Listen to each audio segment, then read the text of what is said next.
নিঝুম বাবু, আমার হাতে একটি লিস্ট রয়েছে। সেই লিস্টে লেখা রয়েছে যে মৃত্যুর জন্য প্রস্তুত থাকো। সেই লিস্টে আপনার নাম রয়েছে। সেই লিস্টে আপনার নাম রয়েছে একদম মধ্যিখানের যে কলম, সেই কলমের 1, 2, 3, 4, 5 নম্বর নাম নিঝুম মজুমদার। ভয় লাগছে? খুবই ভয় লাগছে এইটা চিন্তা করে যে এত গাধার সংখ্যা বেড়ে গেলে পৃথিবীর মানুষের জন্য সমস্যা হয়ে যাবে, সেটার জন্য ভয় লাগছে। যে লিস্ট বানিয়ে ভয় দেখানো, তারপরে হচ্ছে নিজের মন মর্জি মতো কোনো পুস্তকের কথাবার্তা চাপিয়ে দেওয়া, সবকিছু মতো এইসব নির্বোধ আচরণ দেখে ভয় পাই, কিন্তু লিস্ট দেখে ভয় পাই না আর কি। লিস্টটা বেরোলো কেন? আপনার নামে আপনার উপর এত কেন রাগ? এখানে লেখা রয়েছে আনসারুল কি লেখা, এক সেকেন্ড, আনসার আল ইসলাম, আনসার আল ইসলাম নাম লিস্টের ওপর সেই নাম রয়েছে। সেই নামের প্রথমেই রয়েছে বাংলাদেশ আজ সত্যিকারের স্বাধীন, আমরা লক্ষ্য পূরণে অবিচল। তারপর নানা কথা লেখা রয়েছে, বখতিয়ার উদ্দিন খিলজি, শাখা, তিতুমিরের ভূমি, এইসব নামগুলো লেখা রয়েছে। গোটা বিশ্বকে বেদিন মুরদাদ কাফের মুক্ত করতে গাজওয়াতুল হিন্দের প্রস্তুতি নিতে সবাইকে জিহাদি দাওয়াত দেওয়া হচ্ছে এবং তাদের প্রতি আমার আদেশ, থামো অথবা মৃত্যুর জন্য প্রস্তুত থাকো। আপনি কি করেছেন? আপনাকে থামতে বলছে এরা কারা? কেন বলছে থামতে? প্রথমত যে এই ব্যাপারটা কিন্তু আমার জন্য একেবারেই নতুন নয়। যখন গণজাগরণ মঞ্চ 2013 সালে শুরু হলো, যে বিপ্লব শুরু হয়েছিল সেই সময়টাতে, ওই সময় এরকম অনেকগুলো নামের লিস্টে অনলাইনে পুরো ভরে গিয়েছিল। আমি নিজেও জানতাম না, আজকে সকালবেলাতে আমার অনেক বন্ধু বান্ধব পাঠানোর পরে আমি জানতে পেরেছি। আমার অপরাধ সম্পর্কে তো আমি জানি না, খুব সম্ভবত আমার অপরাধ হচ্ছে দখলদার ইউনূস বাহিনীর বিরুদ্ধে কথা বলা, তাদের ক্রমাগত মিথ্যে কথা বলা, মধ্যযুগের দিকে যাত্রা, দিকে দিকে মানুষকে একটা মধ্যযুগের দিকে নিয়ে যাওয়া, বাংলাদেশকে একটা মৌলবাদী রাষ্ট্রে পরিণত করা, এগুলোর বিরুদ্ধে কথা বলাটাই খুব সম্ভবত আমার অপরাধ।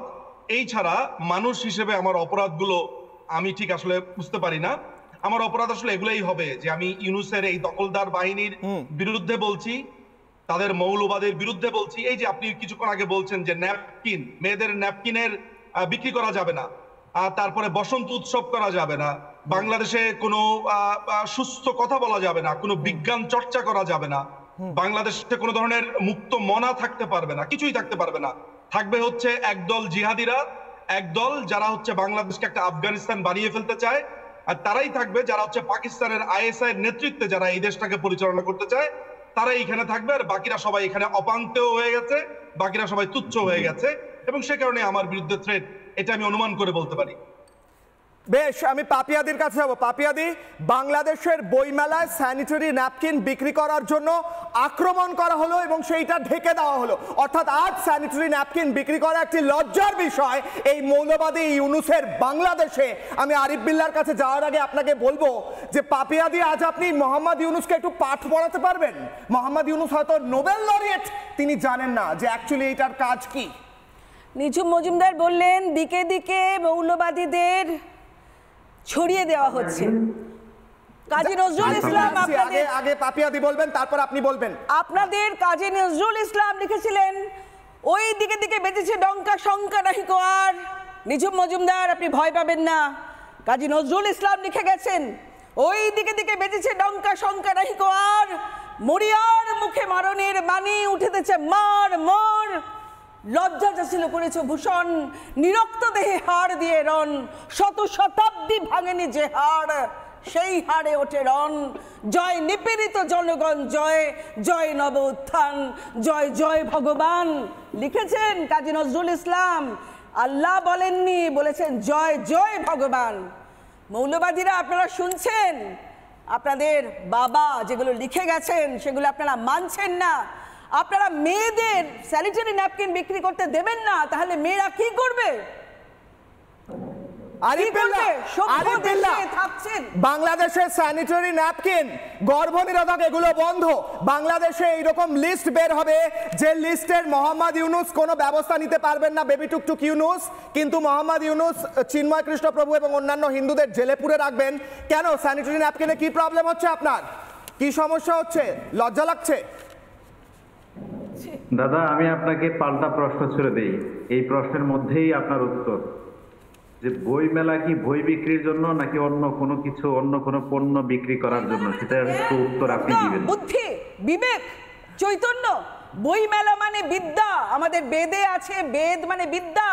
বইমেলা হচ্ছে প্রজ্ঞা, বুদ্ধি, জ্ঞান, বইমেলাতে তো আপনার এই সকলের অহংকার আমাদের। সেখানে বিক্রি করতে কি অসুবিধে?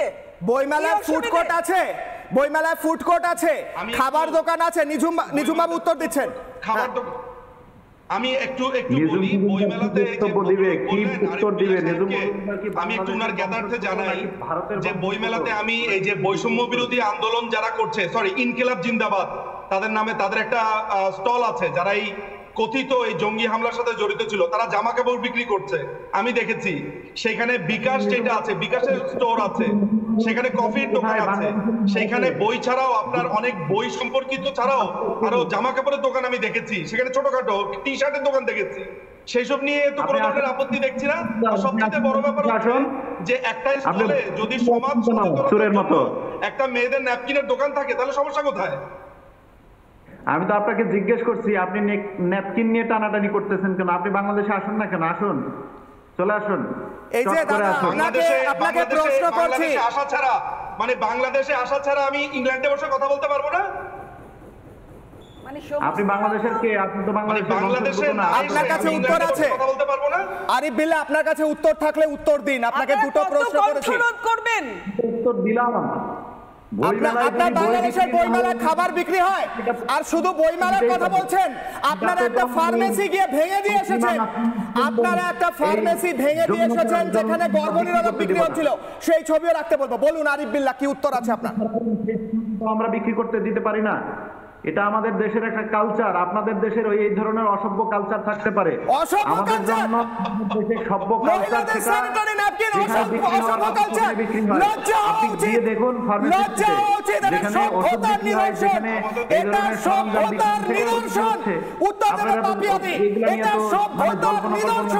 একজন মহিলার স্বাস্থ্যের জন্য ব্যবহার হওয়া একটি জিনিসকে আপনি অসভ্যতার কালচার বলছেন, লজ্জা হওয়া উচিত। পাপিয়াদি উত্তর দেবে। সভ্যতাকে আপনারা ধ্বংস করছেন, আপনারা পিছিয়ে দিচ্ছেন, বিশেষ করে মহিলাদের পিছিয়ে দিচ্ছেন। আর গর্ভনিরোধক মানে কি? গর্ভনিরোধক মানে কি? আপনারা পরের পর উৎপাদন করে যাবেন, তারা কি করবে, কোথায় থাকবে? ভারতকে দর্শন করে দিবে। আপনারা ভালো করে শুনুন, আমাদের ভারতীয় দর্শন বলে এগিয়ে যাওয়া, আপনারা পিছিয়ে দিচ্ছেন, ক্রমাগত পিছিয়ে দিচ্ছেন। এটা একটা সংস্কৃতি, কালচার, মহিলারা এগিয়ে গেছে, এটা একটা কালচার। নানা ধরনের কন্টেন্ট দেখার জন্য লাইক করুন, শেয়ার করুন আমাদের ফেসবুক পেজ, সাবস্ক্রাইব করুন আমাদের ইউটিউব চ্যানেল। পাশাপাশি অন্যান্য ব্রেকিং নিউজের জন্য অবশ্যই চোখ রাখুন রিপাবলিক বাংলায়।